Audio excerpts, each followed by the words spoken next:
Life, in its rawest form, often presents itself as a stark canvas, painted with shades of struggle and moments of unexpected grace. For David Miller, a single father navigating the intricate maze of everyday existence, the canvas was perpetually in motion, demanding constant reevaluation, constant effort. He wasn't a man defined by grand titles or lavish possessions. His wealth was measured in the resilience of his spirit, the warmth of his smile, and the boundless love he held for his daughter, Clara. Clara was the sun in David's sky, a bright, inquisitive spirit with eyes that mirrored his own quiet determination. Every sunrise was a promise, every sunset a reflection on what had been achieved and what still lay ahead. Their home, a modest two-bedroom apartment above a quaint, somewhat forgotten bookstore, was filled with the scent of old paper, brewing coffee, and the constant hum of hopeful dreams. David was a craftsman, a carpenter by trade, his hands calloused but gentle, capable of turning raw wood into objects of beauty and utility. He prided himself on his honesty, his unwavering work ethic, and his ability to see the good in everyone, even when faced with skepticism. David had always believed in the power of community, of lending a hand, of building something together. It was this belief that had spurred him to initiate a project, a modest proposal for a community workshop where skills could be shared, where neighbors could connect, and where those with less could learn a trade and find purpose. He called it the Willow Workshop, a place for growth and resilience, named after the steadfast tree outside Clara's window. This workshop wasn't just a dream, it was a testament to his values, a practical expression of his hope for a better tomorrow, not just for Clara, but for everyone around them. But dreams, especially those rooted in altruism, often require more than just passion. They require resources, and sometimes a leap of faith from those who hold the purse strings. This is where the paths of David Miller and Olivia Hayes were destined to intersect. Olivia Hayes was a force to be reckoned with. Sharp, impeccably dressed, and armed with an intellect that cut through pretense like a laser, she was a senior evaluator for the prestigious Future Forward Foundation. Her world was one of meticulous reports, projected ROI, and empirical data. For Olivia, a project was either viable or it wasn't. An investment was either sound or it was a liability. Emotions, personal stories, and the intangible spirit of human endeavor rarely factored into her equations. She was ambitious, driven by a desire for impact, for measurable success, for making a mark in a world that often rewarded cold, hard facts. She had climbed the corporate ladder with steely resolve, leaving no stone unturned, no detail overlooked. Her catchphrase, often delivered with an impatient sigh, was, "What's the bottom line?" The Future Forward Foundation had a new initiative, grassroots innovation, aimed at empowering local communities. Olivia had been assigned the task of sifting through hundreds of proposals, separating the truly impactful from the well-intentioned but ultimately unfeasible. Her reputation preceded her. She was known for her discerning eye, her unwavering objectivity, and her uncanny ability to spot a flaw from a mile away. Her arrival in David's small, close-knit community was less about understanding its nuances and more about executing a directive. She saw herself as a conduit of progress, a gatekeeper ensuring that the foundation's resources were deployed with maximum efficiency and minimal risk. To Olivia, David's proposal for the Willow Workshop was, on paper, a well-meaning but somewhat naive endeavor. It lacked the polished metrics she was accustomed to, the sophisticated financial projections, the detailed market analyses. It spoke of community spirit and shared purpose, rather than profit margins and scalable models. She approached the task with a pragmatic skepticism, ready to apply her rigorous analytical framework to what she suspected would be another idealistic pipe dream. She had little patience for sentimentality. Her job was to evaluate, to assess, to determine if this single father, with his humble workshop and his quiet dreams, was truly a worthy investment for a foundation that aimed to shape the future. Little did she know, this assignment was about to challenge not just her professional judgment, but the very foundation of her beliefs, forcing her to confront the true meaning of value, integrity, and what it truly meant to leave a mark on the world. The knock, sharp and precise, cut through the quiet hum of the workshop. David, his hands covered in sawdust from sanding a small wooden bird Clara had designed, glanced at the clock. Olivia Hayes was exactly 5 minutes late for their scheduled meeting, an unusual occurrence given her reputation for punctuality. He wiped his hands on a worn cloth, a smile already forming on his lips. "That must be Miss Hayes, Clara," he said to his daughter, who was meticulously arranging a pile of wood shavings into a miniature mountain range. Clara, always observing, gave a small nod. The door opened to reveal Olivia, a crisp blazer contrasting sharply with the workshop's rustic charm. Her gaze swept over the organized chaos, the tools hanging neatly, the smell of fresh wood, the half-finished projects on benches, and Clara perched on a stool, lost in her imaginative world. There was no warmth in her initial assessment, only a quick, professional scan. Her eyes lingered for a moment on Clara, then flicked back to David, an almost imperceptible tightening around her lips. "Mr. Miller, I presume," Olivia stated, her voice clear and articulate, carrying a hint of brisk efficiency. "Olivia Hayes, Future Forward Foundation." She extended a hand, her grip firm and brief. "David, please, and this is my co-pilot, Clara," David replied, his smile unwavering. Clara offered a shy wave, then returned to her wood-shaving mountains. "Welcome to the Willow Workshop. I'm sorry if it's a bit dusty. We were just finishing up a commission for the local school." Olivia's gaze remained unyielding. "I've reviewed your proposal, David," she began, bypassing pleasantries. "It's unconventional, lacks structured financial projections, relies heavily on what you term community goodwill, and the risk assessment is, frankly, optimistic." She pulled out a sleek tablet, her fingers moving across the screen with practice ease. "My initial findings indicate a high probability of low return on investment, both tangible and intangible. What's the bottom line here, David? What makes this different from countless other well-meaning but ultimately unsustainable community projects?" David listened patiently, his hands clasped in front of him, the sawdust still clinging to his worn jeans. He understood her skepticism. His world was not built on spreadsheets. "The bottom line, Olivia," he said, his voice soft but sincere, "is people. It's about teaching a skill, yes, but it's also about giving someone purpose. It's about a single mother being able to fix her child's broken toy because she learned how to use a screwdriver here. It's about an elderly neighbor finding companionship while sanding wood. It's about Clara, and every child like her, seeing that their hands can create, that their ideas matter." He gestured around the workshop. "This isn't just about wood and tools. It's about building connections, strengthening the fabric of our neighborhood. It's about showing people they have value, regardless of their financial standing." Olivia paused, her brow furrowed. She had expected a sales pitch, a desperate plea for funding. Instead, she received a philosophy.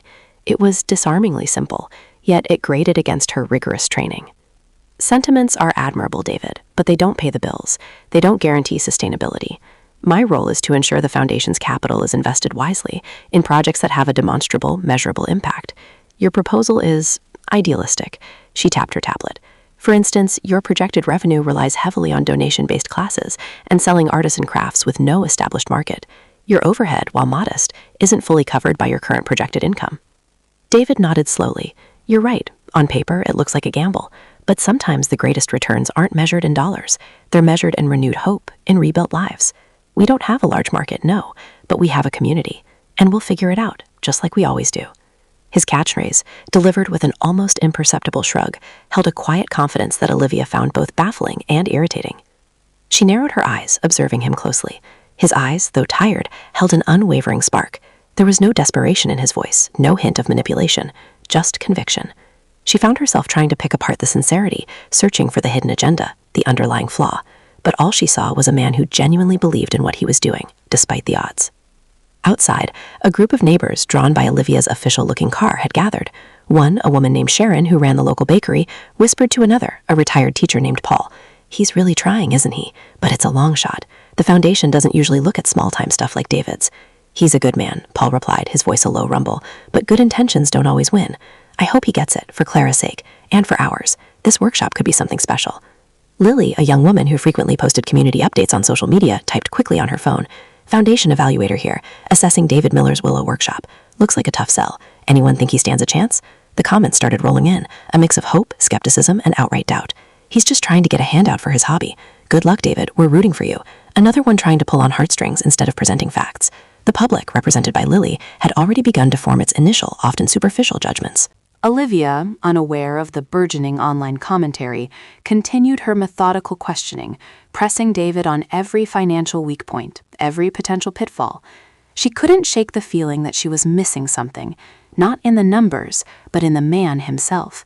There was a quiet strength in him that defied her analytics, a resilience that hinted at a deeper story. But she quickly dismissed it. Her job was to evaluate the project, not the person. And based on the numbers, David Miller's Willow Workshop was a high-risk, low-reward venture.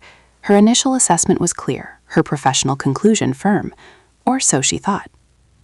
Over the next few weeks, Olivia delved deeper into her evaluation, though it felt less like a standard assessment and more like an anthropological study. She spent days observing David in his workshop, watching him interact with the handful of volunteers and community members who trickled in.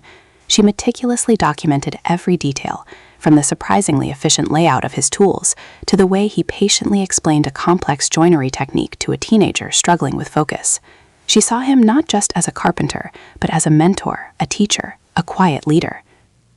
One afternoon, a delivery truck carrying a large order of timber for the workshop unexpectedly broke down a few blocks away.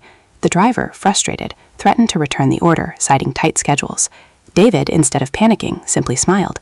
"We'll figure it out, just like we always do."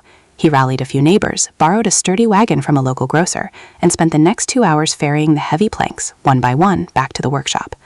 Olivia watched from her rental car, notebook in hand, observing the effortless way the community responded to David, their genuine willingness to help. She noted his calm demeanor, his refusal to be flustered. Her logical brain tried to compute the inefficiency of the task, the lost time, but another part of her was quietly impressed by the sheer force of collective effort David inspired. Later that week, a crucial piece of equipment, a specialized planer, suddenly broke down. It was old, had seen better days, and repairing it was costly. Without it, the workshop's productivity would plummet. Olivia, ever pragmatic, suggested he simply write it off and purchase a new one, perhaps taking out a small loan. David shook his head. "We can't afford a new one right now, and the repair cost would deplete our emergency fund. Plus, this planer has a story, a history. It was donated by Mr. Henderson, who used it for 60 years. Instead of calling for a repairman, David spent 2 days meticulously disassembling the machine, cleaning its intricate parts, and carefully identifying the broken component. He then spent hours at various hardware stores, finally locating a specialty part in a dusty, forgotten corner of an old repair shop across town. He brought it back, and with Clara watching intently, he painstakingly put the planer back together. When it whirred back to life, David's face was beaming, not with triumph, but with quiet satisfaction. Olivia, who had initially viewed the whole ordeal as a colossal waste of time, found herself watching, mesmerized. She was accustomed to the modern world of quick fixes and disposable goods. David's methodical patience, his respect for an old machine, and his unwavering belief in making do at what he had was a stark contrast. "That's resourceful," she conceded, the word feeling strange on her tongue. "We'll figure it out, just like we always do," David replied, wiping grease from his hands. "Sometimes the old ways are the best ways." Her observations extended beyond the workshop. She saw David drop Clara off at school, always with a warm hug and an encouraging word. She witnessed him volunteer at the local soup kitchen on his busiest day, sharing not just food, but genuine conversation and laughter with the patrons. She saw him help an elderly neighbor fix a leaky faucet, refusing payment, simply accepting a plate of warm cookies in return. He was woven into the fabric of the community in a way she had rarely encountered, not as a leader demanding respect, but as a humble servant earning it effortlessly. Olivia's initial cynicism began to fray at the edges. Her logical mind continued to flag his proposal as financially risky, his methods as unconventional, but her personal observations told a different story. She found herself asking more personal questions, probing beyond the project's metrics. "David," she asked one evening after a long day of evaluations, "you're clearly skilled, dedicated. You could probably command a much higher salary elsewhere, maybe even start a more lucrative business. Why here? Why this modest workshop, this constant struggle?" David paused, stacking a pile of finished wooden toys. He looked out the workshop window at the fading light, a faint smile playing on his lips. "It's not about the money, Olivia. It's about building something real, something that lasts beyond a quarterly report. It's about Clara growing up in a place where people help each other, where kindness isn't a weakness but a strength. This is where I can make a difference, where I feel like I'm truly building a life, not just a career." He hesitated, then added, "Everyone has a past, Olivia. Mine brought me here, and I wouldn't trade it for anything. We're happy." Happy. The word resonated in Olivia's mind. She had achieved considerable professional success, acquired material comforts, yet the deep, uncomplicated contentment she saw in David and Clara was something she rarely felt. Her ambition was a relentless engine, constantly pushing her forward, leaving little room for quiet joy. David's life, though fraught with financial uncertainty, seemed to possess a fundamental peace she envied. Meanwhile, Lily, the online observer, continued to track the story. "Miss Hayes still around David Miller's workshop. Is she giving him a chance? Hope so, he really tries." The comments were still mixed. Some praised David's efforts, particularly after the timber delivery incident went viral locally. That's true community spirit. Good on David. Others remain skeptical. Still doesn't mean he's good with money. A good heart isn't a business plan. The public, as always, was divided, watching, waiting for a definitive judgment. Olivia, despite herself, was starting to feel a shift within. Her analytical mind still demanded facts and figures, but her heart, a part of her she rarely acknowledged, was stirring. She found herself defending David's methods in her internal monologues, rationalizing his unconventional solutions as innovative. She saw the unwavering belief in his eyes, the simple dignity with which he faced adversity. He was an anomaly, a variable she couldn't quantify, and it frustrated her, yet fascinated her profoundly. The more she observed, the more she realized that the bottom line, as she had always understood it, might not be the only line that truly mattered. The day of the final evaluation presentation arrived, thick with an almost palpable tension. David stood before Olivia in a small, rented community hall, his proposal spread out on a table between them. He had forgone a fancy projector or elaborate charts, instead presenting actual models of his workshop's output: a sturdy chair, a set of children's blocks, a beautifully carved wooden bird that Clara had made a year ago, symbolizing creativity and growth. His voice was calm, sincere, advocating not for himself, but for the community that had embraced his vision. He spoke of the lives touched, the skills learned, the quiet dignity restored. Olivia, seated across from him, held a folder filled with her detailed observations, financial analyses, and risk assessments. Her face was a mask of professional composure, betraying nothing. The room felt heavy with unspoken outcomes. David knew how much rode on this, not just for him, but for Clara, for the community, for the hope that the Willow Workshop represented. "David," Olivia began, her voice measured, "your passion is undeniable. Your community impact, while difficult to quantify, is evident. However," she paused, her eyes piercing, "I have one more question, a personal one, that your proposal doesn't address. A question that kept me up at night, trying to reconcile the man I've observed with the official records." She opened her own folder, extracting a single, yellowed newspaper clipping and an old, slightly faded photograph. She placed them gently on the table between them, sliding them towards David. The headline on the clipping read, "Renowned philanthropist resigns amidst scandal, name withdrawn from all projects." The photo, though grainy, clearly showed a younger man, impeccably dressed, standing beside a prominent figure. The face in the photo was undeniably David's, but his expression was different, younger, perhaps more burdened by the weight of expectation. David's gentle smile faltered for the first time.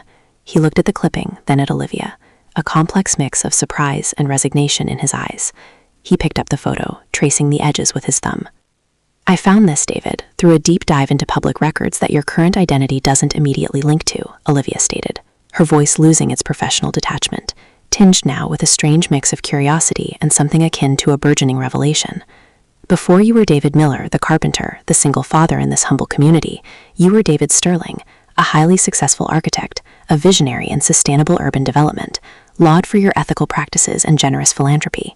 You suddenly vanished from the public eye almost 10 years ago, leaving your entire career, your fortune, your very name behind. The articles mention a scandal but offer no specifics, only vague accusations and a complete withdrawal." Her voice dropped, becoming softer, almost pleading. "I tried to find more, to understand, but it's as if David Sterling simply ceased to exist.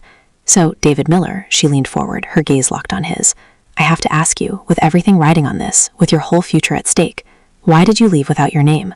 Why did you abandon everything to start over, with nothing but your daughter and your hands?" The air crackled with the weight of her question. David looked at the clipping, then at Clara, who was now quietly drawing in her notebook in a corner of the hall, oblivious to the storm brewing. He took a deep breath, his shoulders rising and falling slowly. "David Sterling," he began, his voice barely a whisper, "was a man who believed in integrity above all else. I worked for a large architectural firm dedicated to building eco-friendly housing for underserved communities. We secured a massive government contract, one that promised to transform an entire district." He paused, his gaze distant, lost in memory. "During the final stages of the project, I uncovered a corruption scheme. Key figures within the firm, in collusion with powerful politicians, were siphoning off funds, cutting corners on materials, risking the safety of thousands. They were planning to blame an innocent junior architect, a young woman with a family, just starting her career if anything went wrong. I had two choices, David continued, his voice growing stronger, imbued with the conviction of a man who had faced a profound moral crossroads. Expose them? But exposing them would have caused a catastrophic scandal. The project would have been canceled, thousands of homes wouldn't get built, the junior architect's life would still be ruined in the ensuing chaos, and my firm, which employed hundreds of good, honest people, would have collapsed. It would have taken down so many innocent lives with it, leaving a trail of devastation. My other choice was to take the fall, to resign quietly, to accept the implied blame, to let them save face and continue the project, albeit under strict new oversight I secretly ensured was in place. I knew if I left without a fight, without public accusations, the project would continue with new, honest leadership. The homes would be built safely, the innocent would be protected, my firm would survive. The only price was my name, my career, my entire public identity. I simply vanished. He looked at Olivia, his eyes clear and resolute. They offered me a fortune to keep silent, to just walk away clean. I refused. I gave it all up, all the wealth, the reputation, the recognition, because the bottom line, Olivia, isn't about what you gain. It's about what you refuse to lose. And I refuse to lose my integrity. I refuse to let thousands suffer for the greed of a few.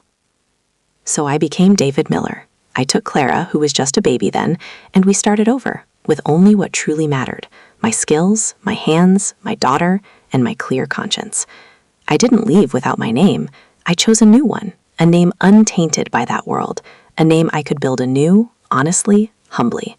We'll figure it out, just like we always do. Olivia sat speechless, the folder forgotten on her lap. Her meticulously constructed world of facts, figures, and measurable success had just been shattered, rebuilt with a foundation of unimaginable sacrifice and profound integrity. The man before her wasn't just a single father. He was a living testament to a moral courage she had only read about in history books. The scandal wasn't a mark of shame, but a badge of honor hidden by humility. Outside, a small crowd had gathered. Lily, filming on her phone, caught David's final words, his quiet, unwavering declaration. The murmurs began, swelling into gasps of shock as David's story, now revealed, spread like wildfire. "I can't believe what I just saw," Lily whispered, her eyes wide with disbelief and awe. The collective conscience of the community, once divided in judgment, was now united in utter astonishment. Olivia looked at the quiet, dignified man who had given up everything to do the right thing. She realized then that her bottom line was fundamentally flawed. The true bottom line wasn't profit, but purpose, not gain, but self-sacrifice. And in David Miller, she had found an investment far more valuable than any sum of money could ever represent. The silence that followed David's revelation was profound, broken only by the distant sounds of the neighborhood and the almost imperceptible rustle of leaves outside. Olivia Hayes, the pragmatic, results-oriented evaluator, felt her carefully constructed worldview crumble and reform in an instant. The man she had initially dismissed as an idealist without a sound business plan was in fact a titan of integrity, a quiet hero who had made a sacrifice so monumental, so utterly selfless, that it defied all her previous notions of logic and success. She looked at the newspaper clipping, then at David, seeing him through an entirely new lens. His humble workshop, his persistent kindness, his unwavering optimism in the face of struggle, it all suddenly made perfect, heartbreaking sense. It wasn't inefficiency, it was resilience. It wasn't naivete, it was profound wisdom. He had chosen to build his life not on the fleeting sands of wealth and reputation, but on the bedrock of genuine human connection and an unshakable moral compass. Olivia slowly closed her folder, her fingers tracing the edge of the report she had painstakingly compiled. The numbers, the risks, the projections, they all seemed insignificant now. She lifted her gaze to David, a new light in her eyes. "David," she said, her voice surprisingly soft, "your proposal, the Willow Workshop, it's approved, not just funded, but fully endorsed by the Future Forward Foundation, and not just because of its community impact, but because of the man behind it, because of you. A collective gasp rippled through the small crowd outside, followed by an immediate eruption of applause and cheers. Lily, still recording, exclaimed, "I can't believe what I just saw. This is incredible." Her phone was already buzzing with comments, shock and admiration for David's untold story. The public, represented by Lily, had witnessed a truth far more compelling than any rumor or initial judgment. David, for his part, seemed less surprised by the outcome and more touched by the sincerity in Olivia's voice. A genuine, grateful smile spread across his face. "Thank you, Olivia," he said simply, his voice thick with emotion. "This means everything, for Clara, for our neighbors." The following month saw the Willow Workshop flourish. With the foundation's backing and Olivia's strategic guidance, David was able to expand, bringing in more tools, more instructors, and welcoming more eager hands through its doors. It became a beacon in the community, a place where people from all walks of life converged to learn, create, and connect. Clara, now a little older, spent her afternoons there, helping her father, her laughter echoing amongst the whirring saws and hammering. Olivia, too, was irrevocably changed. Her interactions with David had stripped away layers of cynicism and ambition, revealing a deeper, more human core. She found herself spending less time poring over spreadsheets and more time engaging with the people her projects aimed to help. Her catchphrase, "What's the bottom line?" evolved. It no longer sought financial metrics, but rather the true human impact, the untold stories, the quiet acts of courage that truly shape a community. She began to measure success not just in growth charts, but in the renewed hope she saw in people's eyes, in the strengthened bonds she witnessed in communities like David's.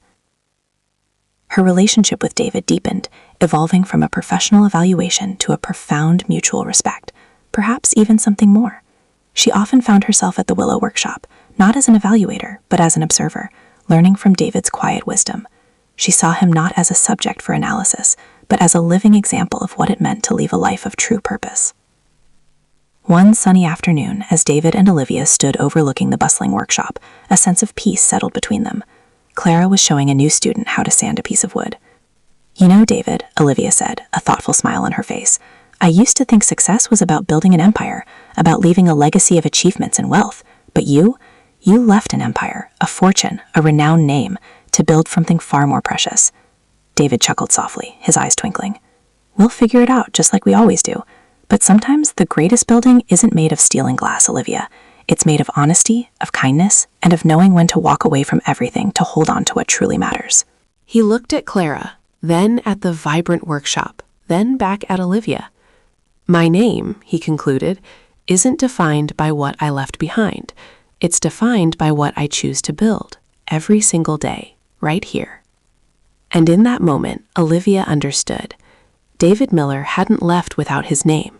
He had simply chosen a new one, a name etched not in marble, but in the hearts of a community, a name that quietly, profoundly, exemplified the very best of humanity.